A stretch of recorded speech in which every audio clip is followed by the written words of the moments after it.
Hi, my name is Hussein Saleh, and today I will be explaining the struggles that Lebanese people have to endure in their hometown, which is Lebanon, and how their lifestyle has changed dramatically. We first off start by talking about the money in Lebanon and how the economy works.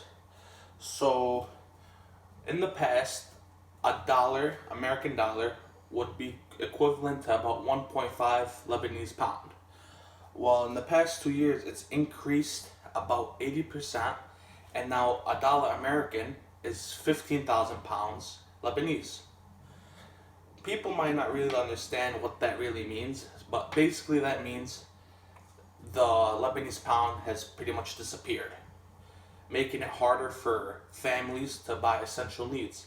For example, like food, water, stuff for the house, shelter, cleaning supplies, all that stuff. People now struggle to feed their families, and with the lack of jobs due to COVID and government structure, people are left basically homeless. I know all this because I actually have a family member that lives in Lebanon, my father. He's thankfully more fortunate than others, but explains to me the difficulties that other people go through and how the country really has no upside. Moving on, another big problem that happened in Lebanon recently was the Beirut explosion.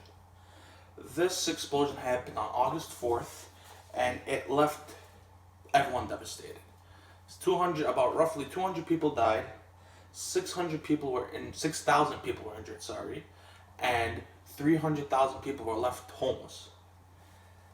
With the lack of government help, everyone was left stranded, and this caused protests. The protests came from because of the explosion and the lack of help, and because of the lack of help of funding when there was no money for the people. The protests led to more increase of COVID exposure around the city and the country, because due to the lack of protocols, everyone was just cramped up in the city protesting, leading to people catching COVID, and if they didn't catch COVID, they would be spending a night in jail. After a couple of days, the protests did die down, but Lebanon stayed the way it was, broken down, and no future plans for any help. After speaking about the explosion, now I'm going to go ahead and direct myself to the lifestyle in Lebanon. So the typical lifestyle in Lebanon is, for example, electricity is very inconsistent. They go 8 hours with electricity, 8 hours with no electricity, and it keeps going on a clock. But last summer, during the pandemic, and which we're still going through the pandemic, but during the early stages of the pandemic, they would go maybe up to 22 hours sometimes with no electricity. And now 22 hours with no electricity, that could really affect someone. Like here we could go 2 to 3 hours with no electricity and we'll feel like we're going crazy. But over there they would have to deal with it, and they couldn't do anything about it.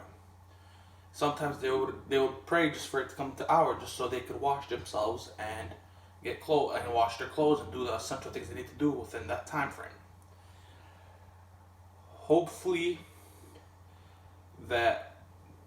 so moving on, actually, I would like to also explain how Lebanon doesn't seem to have any future plans. So recently there's no firm plan into getting Lebanon back to its beautiful ways. People are still homeless and hungry. They also still deal with no money and no funding from the government with the pandemic.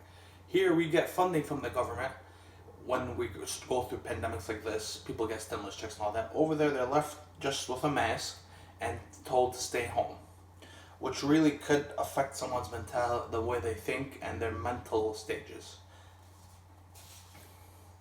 So hopefully by the end of this speech, you guys realize that, okay, we all are going through a pandemic and we all do go through hard times, but at least us as Americans have a future and a plan set for us to succeed later on and get through all these things. Because basically saying Lebanon right now doesn't look like it's going to be getting better anytime soon, and let's just hope we all get through this. Thank you, and enjoy the rest of your day.